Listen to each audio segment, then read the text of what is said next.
Ini dia gunung emas perawan pemicu kasus Luhut dan Haris Fathia. Menteri Koordinator Bidang Kemaritiman dan Investasi, Menko Marves, Luhut Binsar Panjaitan dan juga Haris Azhar serta Koordinator Kontras Fathia Maulidiyanti masih bersitegang. Yang terbaru, Kamis tanggal 8 Juni tahun 2023 kemarin, Menko Luhut akhirnya datang dalam persidangan yang digelar di PN Jakarta Timur. Persidangan itu terjadi atas dasar pengajuan gugatan Menko Luhut kepada Haris Azhar dan Fathia perihal konten dalam podcastnya pada Agustus tahun 2021 dengan judul "Ada Lord Luhut di Balik Relasi Ekonomi Ops Militer Intan Jaya. Jenderal Bin juga ada." Sebagai gambaran sedikit cuplikan yang membuat Luhut geram diantaranya adalah Fathia menyebut bahwa PT Tobakom Del Mandiri, anak usaha Toba Sejahtera Group, ikut bermain bisnis tambang di Papua yakni di Blok Wabu. Perusahaan itu disebut sebagai anak usaha Toba Sejahtera Group, perusahaan yang dibesut Luhut, logo. Search, Home, Market, My Money, News, TECH, Lifestyle, Syariah, Entrepreneur, Cuap-cuap cuan, Research, Opini, Foto, Video, Infografis, Indeks, Register Login. Ikuti kami, Home Market My Money News TECH Lifestyle Syariah Entrepreneur Cuap-cuap cuan Indeks. Research Opini Foto Video Infografis BERBUATBAIK, ID. Home News Berita. Ini dia gunung emas perawan pemicu kasus Luhut dan Haris Fathia. Peger, CNBC Indonesia. News Jumat, tanggal 9 Juni tahun 2023 pukul 9:05 waktu Indonesia Barat. Foto, Gunung Emasa Wabu. Doc, via Google Earth. Jakarta, CNBC Indonesia, Menteri Koordinator Bidang Kemaritiman dan Investasi, Menko Marves, Luhut Binsar Panjaitan dan juga Haris Azhar serta Koordinator Kontras Fathia Maulidiyanti masih bersitegang. Yang terbaru, Kamis tanggal 8 Juni tahun 2023 kemarin, Menko Luhut akhirnya datang dalam persidangan yang digelar di PN Jakarta Timur. Persidangan itu terjadi atas dasar pengajuan gugatan Menko Luhut kepada Haris Azhar dan Fathia perihal konten dalam podcastnya pada Agustus tahun 2021 dengan judul "Ada Lord Luhut di Balik Relasi Ekonomi Ops Militer Intan Jaya. Jenderal Bin juga ada."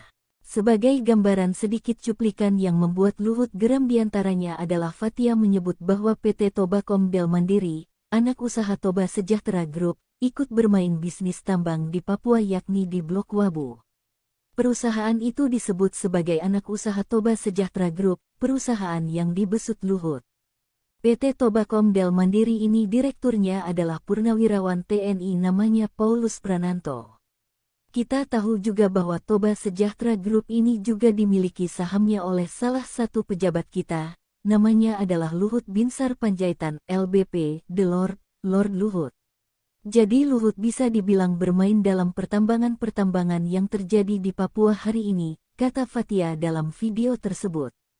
Hal itulah yang menjadi dasar Luhut mengajukan gugatan kepada Haris Azhar dan juga Fathia.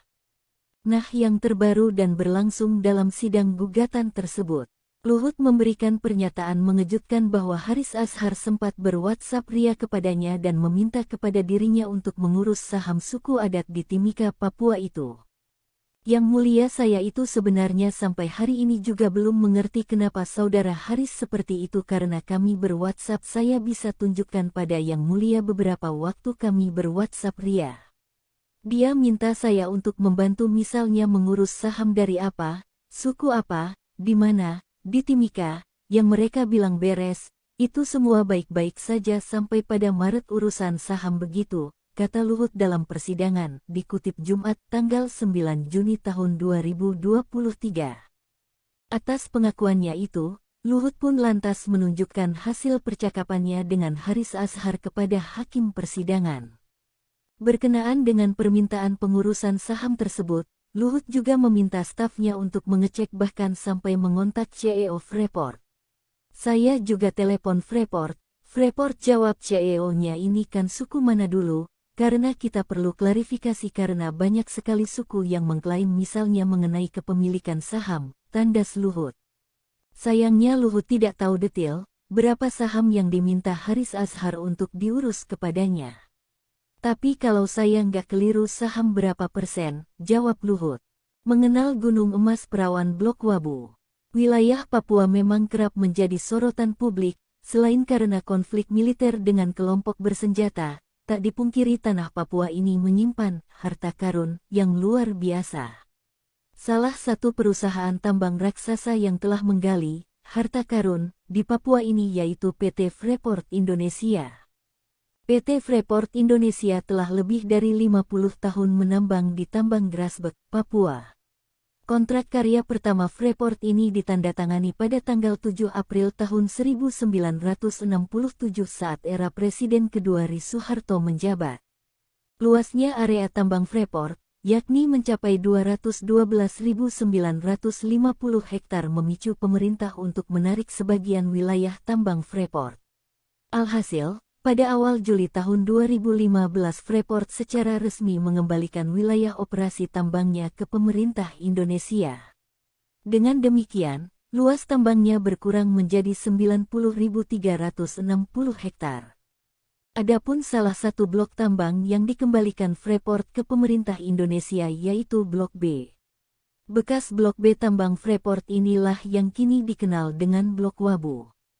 Sebelumnya, pada Februari tahun 2023, Menteri Investasi Kepala Badan Koordinasi Penanaman Modal BKPM Bahlil Lahadalia menegaskan Blok Wabu yang terletak di Kabupaten Intan Jaya, Papua hingga kini pengelolaannya masih dipegang oleh negara, terutama setelah dilepaskan oleh PT Freeport Indonesia. Menurut Bahlil, pemerintah sendiri hingga kini belum memberikan pengelolaan Blok Wabu kepada siapapun. Meski demikian, berdasarkan undang-undang yang mendapat prioritas untuk mengelola Blok Wabu adalah BUMN. Jadi tolong luruskan juga, jangan sampai ada di pikiran bahwa Wabu ini sudah diberikan kepada perusahaan A, B, C. Secara undang-undang yang mendapat prioritas utama itu adalah BUMN. Itu secara UU, dia akan mendapat prioritas pertama, ujar Bahlil di Gedung Kementerian Investasi, Jumat tanggal 12 Agustus tahun 2022. Lebih lanjut, Bahlil menilai Blok Wabu sendiri mempunyai prospek yang cukup cerah untuk dikembangkan ke depannya. Oleh karena itu, pemerintah tengah mencari struktur kolaborasi yang tepat dalam pengelolaan blok emas tersebut. Antara investor, BUMN dengan siapa? Mekanismenya tetap aturan, jadi tidak boleh keluar dari aturan. Jadi Blok Wabu itu masih dikuasai oleh negara dan belum dikuasai oleh siapa-siapa dan pengelolaannya lagi proses untuk mitigasi mana yang terbaik dan menguntungkan untuk negara, kata dia.